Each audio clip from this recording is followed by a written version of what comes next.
Boker Tov, mes amis. Shavuot Tov ou Mazel Tov. Quelle semaine extraordinaire, Purim. La semaine des miracles. Aïe, aïe, aïe, aïe, aïe, aïe, aïe. C'est pas que la semaine, mon fils. Omer Aram Moutsafi. Katav Rabbeinu Yosef Tsarfati Zatzal. C'est qui l'a fait cette petite note là? Je l'ai préparé pour toi, mon tzadi. Direct du Rav. Katav Rabbeinu Yosef Tsarfati. Bonjour, Alex. Elle est bénite. Boker Tov. Shavuot Tov. C'est de l'eau bénite. Il y a Yigal qui arrive dans 5 minutes. D'ailleurs, elle est bénite verdoyante. Il y a Yigal qui arrive dans 5 minutes. Tu vas pouvoir commencer le diable. Katav Rabbeinu Yosef Tsarfati Zatzal. Ki Purim ou Keneged Kol Amoadim Kulam. Purim, la fête de Purim, correspond à toutes les fêtes de l'année, mon tzaddik. Dans Purim, tu as toutes les fêtes de l'année. Toutes les fêtes de l'année. Moadim, c'est Pessah, Shavuot et Sukkot, non? Ouais. Bah ouais. Ve'irabo, Mashira Bekulam. Et tout ce que dans les Moadim on fait, en vérité, tout ce qui s'est passé dans les autres fêtes, c'est passé à Purim. Tout ce qui s'est passé dans les autres fêtes, c'est passé à Purim. On va le voir, Be'ezrat Hashem, Aval. On va le dire déjà à l'oral. Très facile, ce qu'on a dit hier. Matan Torah. Le vrai Matan Torah. Shavuot, c'est Matan Torah. Shavuot, c'est Matan Torah. Shavuot, c'est le don de la Torah. Aval, le véritable Matan Torah de l'année, c'est pas Shavuot, mes amis. C'est pas Shavuot. Le véritable don de la Torah, c'est pas Shavuot. C'est à Purim. Arrête Shavuot, messieurs. C'est pour ça qu'il fait la veillée. On a reçu la Torah. On a reçu la Torah B'sif. Par force. La Gemara dans ma Masechet B'Shabbat, on a mentionné hier, elle ramène, elle raconte.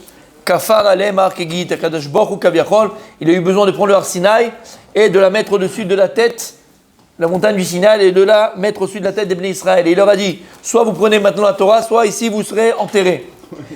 Explique-les. On n'a pas le choix. D'accord? Et donc on a reçu la Torah de manière obligée. Par crainte, on a reçu la Torah. On n'avait pas le choix. Par contre, la Gemara, elle vient et continue. Il y a écrit dans la Megillah, Ki mouve kiblo Yehudim. Il y a écrit dans la Megillah, Ki mouve kiblo Yehudim. Ils ont accompli, les Juifs, ce qu'ils ont déjà reçu. Ki mou mar shekvar kiblu. On a accompli ce qu'on a déjà reçu. Quoi? À Purim. Bisman Achashverosh, on a reçu la Torah Be'ahava. Cette Torah qu'on n'avait pas acceptée par amour, mais par crainte, à Matan Torah, le don de la Torah, quand est-ce qu'on va la recevoir, Mamash Be'ahava, par amour? C'est au temps de Purim, au temps d'Achashverosh. Et Rashi nous dit là-bas, c'est quoi Be'ahava? Il dit Rashi, Me'avatanes, pas l'amour du miracle. Lorsque le Ha'am Israël, il a vu comment Kadosh Baruch Hu, il s'est caché dans tous les événements de la Megillah, du début à la fin.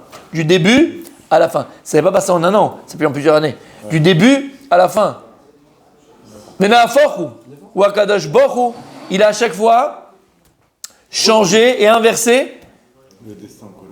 la mauvaise intention de nos ennemis, de Haman, d'Achashverosh. Haman lui-même, qui veut prendre la place d'Achashverosh finalement. C'est lui qui va donner la Hetza, c'est lui qui va donner le conseil à Achashverosh de tuer Vashti parce qu'elle ne veut pas venir nue, quand ils ont fait le festin, de venir nue devant tout le monde. Et lui, il pense qui? Il pense à quoi? Il pense qu'il va donner sa fille à Achashverosh. Mais en tuant Vashti, qu'est-ce qu'il fait? Il amène Esther au pouvoir. Esther Amalka qui va amener la perte de Haman. Et toute la Megillah, c'est que ça. Lorsque Haman il vient la nuit, le soir, chez Achashverosh pour demander la tête de Mordechai, à ce moment-là, Achashverosh n'arrive pas à dormir. Et il se tourne, jusqu'à qu'il n'arrive pas à dormir. Il appelle son script, il dit écoute, lis-moi les Sefer HaZichronot, lis-moi ce qui s'est passé dans le royaume là ces derniers temps. Et lui lit, jusqu'à qu'il arrive à l'histoire de Mordechai, qui a entendu ces deux gardes qui voulaient tuer Achashverosh. D'accord? Il a dit mais qu'est-ce qu'on a fait à Mordechai? Il m'a sauvé la vie. Qu'est-ce qu'on a fait à Mordechai Yehudi? Il dit rien, on n'a rien fait du tout. Maintenant lui, Haman, il est en train d'arriver pour demander la tête de Mordechai. Il dit mais il faut lui faire quelque chose. Et là Haman il rentre, il dit mais qui c'est là, j'ai entendu du bruit dans le jardin, qui c'est qui est là-bas? C'est Haman, fais-le rentrer. Haman il rentre, il est content, il va demander la tête de Mordechai, il dit attends avant que tu me parles, moi j'ai quelque chose à te demander. Qu'est-ce que tu ferais à quelqu'un que le roi il aime, que le roi il truc, que le roi il a... que le roi... À qui pense Haman? Quelqu'un d'orgueilleux, à qui pense à lui? Il n'y a plus qu'important que lui. Et donc il va lui dire quelque chose qui sort de l'entendement, et d'ailleurs ça va commencer à mettre la puce à l'oreille à Achashverosh. Il faut que je lui donne le cheval du roi, l'habit du roi, la couronne du roi, et qu'il soit comme ça, accompagné dans tout le royaume. Il dit Bikaro, comme ça on fait à cette personne que le Melech il aime, qu'il apprécie. Achashverosh dit, attends, mais il est fou celui-là, pourquoi il me dit ça? Déjà, ça commence à mettre la puce à l'oreille à Achashverosh. Mais moi, il dit, Nir, c'est pas grave, fais comme ça à Mordechai et Yehudi. Lui, il lui demande la tête de Mordechai, il va aller prendre comme un pekno, il va aller mettre comme ça dans tout le royaume. Mordechai. T'as compris ce que ça veut dire? Toute la Megillah, on va s'amuser à le faire, Bezrat Hashem, c'est tellement beau. Mais toute la Megillah, c'est que ça venait à Forou. Il dit Rashi, mais Avatanes. On a reçu la Torah Be'ava à Purim. On a pris sur nous, l'âme Israël, la Torah avec amour à Purim. Lama, quoi? Mais Avatanes. Quel amour? L'amour du miracle. Il y avait l'amour du risque avec Jonathan et Jennifer. Nous, c'est l'amour du miracle. Mais là, ces miracles, ils étaient subtils. C'est pour ça. C'est pour ça. C'est ce que je viens de t'expliquer. C'est ce que je viens. Tu vois pas le miracle dans ta vie, Habibi.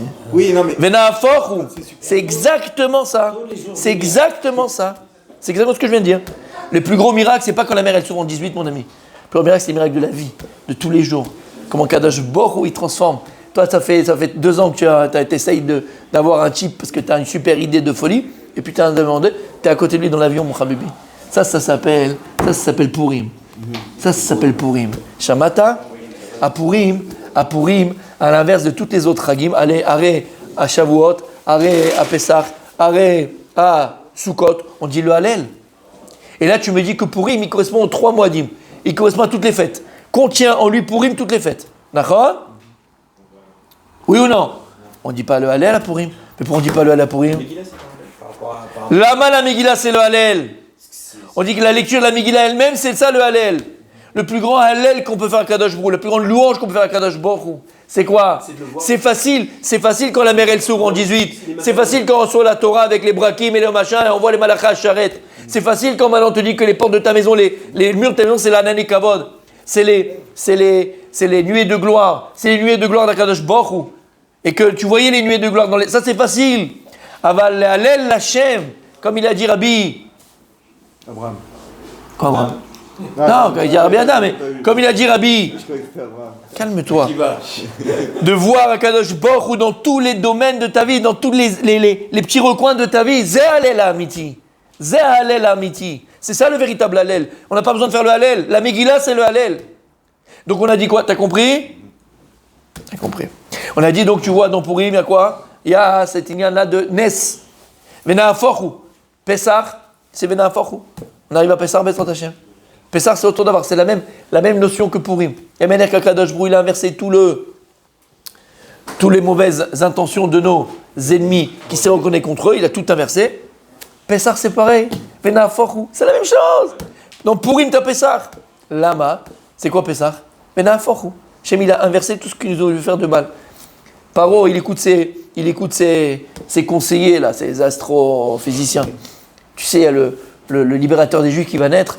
Alors il va falloir tous les enfants, il faut les jeter dans le Nil. Tous les mâles juifs, il faut les jeter dans le Nil. Il faut annuler le Mashiach Hashem, il faut annuler le Mashiach des Juifs, le libérateur des Juifs. Ah oui. C'est lui qui va l'annuler. Ah oui, tu veux annuler les plans d'Akadosh Baruch Hu. Alors tu sais quoi, Rabbi Moshe a fait? Tu vas le jeter, le Mashiach Hashem, Moshe Rabbeinu va être jeté dans le Nil. Et tu sais ce qui va se passer? Venaforhu. Ta fille, elle va aller descendre, elle va se faire une petite baignade, dans laquelle ils disent qu'elle va se convertir, dans laquelle ils disent qu'elle avait là, ils l'ont méchané pourquoi? Elle va aller, elle va le prendre, ta propre fille Paro, elle va le prendre, elle va te l'amener dans ton palais, et tu vas le faire grandir, tu vas lui changer les couches, tu vas l'amener à l'école, tu vas le nourrir, tu vas le chouchouter, tu vas nous le rendre Moshe Rabbeinu, tu vas voir. Venaforhu. Shamata, comme Purim. Tu veux plus que ça? Quand est-ce qu'Am Israël a fait la Shira? Quand est-ce que le peuple juif va chanter Dieu? La sortie d'Égypte. Quand? En traversant la mer Rouge. Traversée de la mer Rouge. Attends, ils ont vu 10 plaies. Et on a expliqué 1000 fois, les plaies. Chaque plaie, c'est un miracle financier. Chaque plaie, c'est quelque chose d'extraordinaire. Le dame, l'autre, il prend dans le même verre. L'autre là-bas, c'est du sang. L'autre là-bas, du juif, c'est de l'eau. C'est des trucs de fous qu'ils ont vus. D'accord, les 10 plaies. Dis la Shira. Ah, ils chantent Hachem. Pourquoi ils l'ont trouvé à chanter Dieu uniquement? À quel moment? Traversée de la mer Rouge. Pourquoi? Benaforhu. De la même manière que les Égyptiens, ils ont voulu noyer les bébés juifs et donc d'annuler la sortie d'Égypte en tuant les bébés juifs. Akadosh Baruch Hu. Ce qu'ils ont voulu faire à Israël en tuant les bébés juifs dans l'eau, eux-mêmes les Égyptiens ils vont mourir où? Dans l'eau. À ce moment-là, ils disent Shira. Benaforhu. Donc en vérité, exactement. Et donc en vérité, dans Purim t'as Pessah, Benaforhu. À Purim t'as Shavuot. À Purim t'as Shavuot. À Purim t'as Matan Torah. Ce que je viens de dire maintenant. Puisque quand est-ce qu'on a reçu la Torah véritablement? Quand est-ce qu'on a reçu la Torah Be'ava par amour? Pas à Shavuot. À Purim? Donc Shavuot, il est quand? Matan Torah, il est quand? Don de la Torah, il est quand? À Purim? Donc t'as Shavuot dans Purim. Et t'as Souka. T'as la Souka. T'as Soukot. Pourquoi t'as Soukot? Pourquoi t'as Soukot? Pourquoi t'as Soukot? Pourquoi t'as Soukot? Simcha, Sukkot, Simcha. Oh. Vesamarta bechagecha. Le seul moment des 3 chagim où il y a écrit Vesamarta, où c'est dans Pessah. Les amis, il faut l'arrêter celui-là parce qu'après il va prendre ma place. Je sais qu'il a un œil sur ça. Je sais, si, on m'a dit déjà. T'as un œil sur ça, on m'a dit. Pas du tout. J'ai passé l'âge. Il n'y a pas d'âge pour en manger. Du bâton de berger. Il a fait. À Pessah, qu'est-ce qu'on dit? Zman cherutenu. À Pessah, on dit c'est le temps de notre liberté. À Shavuot, qu'est-ce qu'on dit? Zman matan Toratenu, le temps du don de la Torah. Qu'est-ce qu'on dit à Sukkot? Simchatenu. Zman simchatenu. La seule fête où on parle de simcha, mamash, c'est à Sukkot. Vesamarta bechagecha. La même chose à Purim. La simcha la plus grande de l'année dans toutes les chagim, c'est quoi? La simcha de Sukkot. Elle est aussi quand? Elle est où? À Purim. Simcha. Simcha etc. Mishirna Sadar, Marbim Simcha. Exactement comme à Sukkot. Donc les 3 fêtes, tu les retrouves dans Purim. Purim quand tu as tous les 3 fêtes. Et tu vas passer à boire, à rigoler, à parler de n'importe quoi. C'est la fête la plus kadosh. C'est la fête la plus sainte, entre guillemets. J'aime pas ce mot-là, mais t'as compris. C'est la fête la plus spéciale. Exactement. C'est la fête la plus spéciale. Et si quelqu'un il se prépare comme il faut à Purim, Be'emet, tu vas ressentir cette simcha Be'ezrat Hashem, tu vas ressentir cette joie, tu vas ressentir ce don de la Torah, et tu vas ressentir la Géoula, parce que Pessah, en vérité, on n'a pas dit, mais Pessah, c'est la Géoula. Pessah, c'est la délivrance. La même chose, on a eu la Géoula à Purim. Et donc, tu vas ressentir ces 3 choses Be'emet pour toute l'année, Be'ezrat Hashem. Toute l'année. Ta Avodat Hashem, elle est différente. Ta Avodat Hashem, elle est différente. Tu peux grandir quand tu te prépares à Purim. Et tu sors de Purim Be'ezrat Hashem rempli de toute cette préparation que tu as eue, de cette simcha que tu as eue, cette Avodat Hashem que tu as fait. C'est à Purim. Unique. Et donc ici, il nous dit Rabbeinu Yosef Tzarfati, donc Purim contient toutes les fêtes. Et il dit comme ça, alors lui, il rajoute le Rav bien sûr, et il dit Purim, c'est P, Vav, Resh, Yud, Mem. Il dit P, c'est Pessah. Vav, ils disent Vesukot, bon, il rajoute le Vav de Vesukot, mais c'est un peu, voilà. Rosh Hashanah, Yud, c'est Yom HaKippurim, et même c'est Matan Torah. Ve'yachol Adam niskot bo lemalot ramot buchaniut leen erech, comme on a dit. À Purim, tu peux Be'emet, tu peux mériter d'acquérir des niveaux spirituels énormément élevés. NRech, y a pas, tu veux pas quantifier le niveau. Et la reine, tu vas pas simplement perdre ton temps, mais tu vas pas simplement passer ton temps à boire et à manger et à rigoler. Mamash, faut étudier aussi pendant ce jour-là. Très important. C'est bon? Yom Purim, on termine aujourd'hui.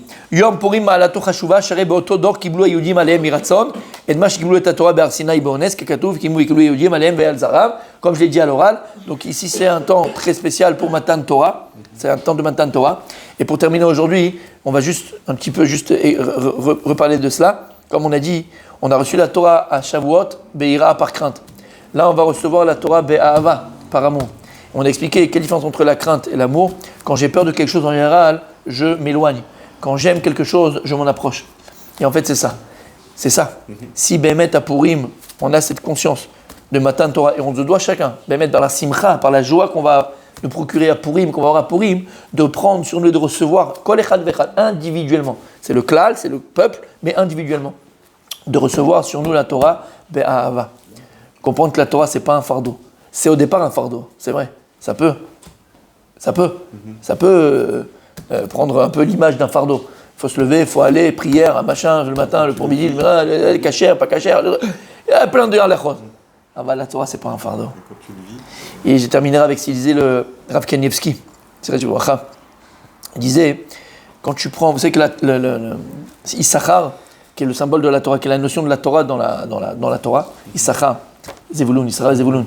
Ok, la bracha qu'il a fait Yaakov, il lui a dit, c'est quoi? Chamor Gerem. Tu es un âne. Il a comparé à un âne. Pourquoi un âne? Parce qu'un âne, il a une capacité extraordinaire à pouvoir supporter le poids. D'accord? Un âne, il a une capacité extraordinaire à supporter le poids. Tu lui mets du poids, il peut aller d'une ville à une autre. Et en fait, c'est ça. La Torah, c'est un joug. La Torah, c'est un rôle. La Torah, c'est un poids. La Torah, elle pèse. Je ne parle pas simplement de devoir vivre en fonction de ce que la Torah elle te demande de vivre. Je parle même de l'étude de la Torah. Pour grandir dans la Torah, pour grandir, il faut faire des efforts. Il faut faire des grands efforts. Comme je dis, il faut avoir des cernes, Habibi. Il faut finir le chasse, il faut avoir des cernes, il faut travailler. C'est une labeur, la Torah. Et il disait, Rav Kanievski, c'est vrai, alors si c'est une labeur, une mchette, on est foutu. C'est dur. Parce que tu peux un petit peu sur le court terme et sur le long terme, comment je vais réussir à tenir. Ben, il dit, avant de mettre la charge sur un âne, en général, on lui met quelque chose au-dessus de son dos. Comme une couverture au-dessus de son dos, et on met la charge comme il faut pour qu'il puisse supporter la charge très longtemps. Il disait, Rav Kanievski, il dit, pareil, quand quelqu'un il a le joug de la Torah, il prend sur le joug de la Torah, le rôle de la Torah, la beurre de la Torah, il faut d'abord mettre au-dessus quelque chose, au-dessus de ton dos quelque chose. Il dit, c'est quoi? C'est la simcha. À partir du moment où tu as la simcha, alors ça devient déjà beaucoup, beaucoup plus léger. Tu ne la sens plus. La charge, tu ne la sens plus. Lama, tu as choisi la simcha? Bien sûr, tu as choisi la simcha. Tu la travailles, la simcha. Tu le deviens, la simcha. Bien sûr que tu l'as choisi, la simcha. Comme il dit Rabbi Nachman de Breslev, c'est sur le Racha. Et en fait, le Radissia dit la même chose. Alors, mais c'est autour d'avant, en fait. Et j'adore cette idée-là, elle est tellement vraie, d'accord? On s'est tellement habitué à être des rkikoublid. On s'est tellement habitué à être dans la tristesse. On s'habitue. C'est-à-dire, par habitude, on devient rkik, on devient blid. Comment? C'est tellement facile d'être triste. C'est une addiction. Il y a fait. C'est une addiction. Ouais. Non, mais attends, mais comprends ce que je dis là. Déjà, c'est qu'on s'habitue. C'est-à-dire qu'au départ, c'est pas notre nature. Mais on va faire une fois, deux fois, trois fois, où on va être, comment on appelle ça, mélancolique, mais aussi... non, quand t'es... non, kikoubli en français, quoi. Comment dire kikoubli? Comment dire kikoubli en français? Parce qu'il y a des petits gens. Hein? Lourd. Nonchalant, voilà. Nonchalant, lourd, d'accord? Lourd. Et au début, tu l'étais pas, mais tu t'es laissé aller, d'accord? Jusqu'à que dire le ça devient ta nature. C'est qu'à force de faire les choses, même si au début tu ne l'es pas, tu le deviens. Il y a des gens, ils sont amusés à faire les bêtes. Je suis sérieux. Il y a des gens qui sont amusés à faire les bêtes. Ils n'étaient pas bêtes. Mais ils se sont... Exactement. C'est devenu leur nature. C'est des bêtes aujourd'hui. Lama, il s'est laissé aller. Il a voulu jouer le bête. Il a voulu jouer l'imbécile. C'est devenu un imbécile. C'est devenu... Et la médiocrité, c'est pareil. Tout est comme ça. Si c'est vrai pour la mélancolie, si c'est vrai pour le kikoublid, si c'est vrai pour la lourdeur, c'est vrai pour la bêtise. C'est qu'à force de vouloir faire le bête, le kick, le lourd, d'accord, tu l'es devenu. Bah, fais l'inverse. T'as pas la joie. Fais semblant de l'avoir. Fais semblant de l'avoir. Fais semblant d'être joyeux. Eh ben tu vas voir à la fin, ça va devenir. T'es pas sympathique. Fais semblant d'être sympathique. Fais semblant. Mais tu vas voir qu'à un moment donné, ça va devenir ta nature. T'as compris, mais t'as compris ce que ça veut dire. Il dit comme ça, Rav Dessler. Ça veut dire en vérité, habitue-toi à la même manière dans les deux sens. Alors fais-le dans le bon sens, Rabibi. Oui, moi je ne le suis pas, ça m'énerve les gens qui disent ça. Ouais, mais je suis pas comme ça. Ok, pas de problème. Tu l'es pas, fais semblant de l'être. T'as l'impression de te mentir. Tu sais quoi? Ouais, bien sûr, et Sarah, c'est ce qu'il te dit. Alors écoute le conseil. Fais-le. Fais-le, tu vas voir. Parce que de la même manière, comme je t'ai dit de l'autre côté, là, tu as fait le kick et le bleed, maintenant tu l'es devenu. Hein, et tu n'avais pas fait exprès. Hein. Alors maintenant, fais-le dans le bon sens, tu vas voir. Et ça marche. Pareil. Non, je ne suis pas un tzaddik, moi, je ne suis pas à ce niveau-là. Fais semblant. Fais semblant d'être un tzaddik. Tu vas le devenir, ça va être ta nature. Jusqu'à que tu puisses plus faire l'inverse. T'as l'oyachol, c'est ma nature. La bif et oui, le moine. Aïe, qu'est-ce que je l'ai mis sans rappel. La bif et le moine, exactement. Nous, on a entendu toute notre vie, la vie pas le moine. C'est l'onachon. La bif et le moine. À part, il y a des exceptions. Mais nous, on a appris l'inverse. On a appris que l'habit fait pas le moine, ça c'est en général. Et il y a des exceptions où Zelonachon.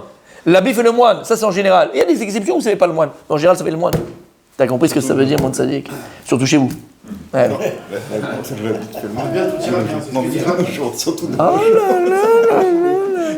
T'as compris ce que ça veut dire? Donc individuellement, Be'ezrat Hashem, les kabel et ta Torah be'ava, besimcha. Et encore une fois, tu dis, mais c'est pas ma nature. J'ai du mal à être besimcha. Alors fais semblant. Jusqu'à que ça devienne ta nature, Be'ezrat Hashem.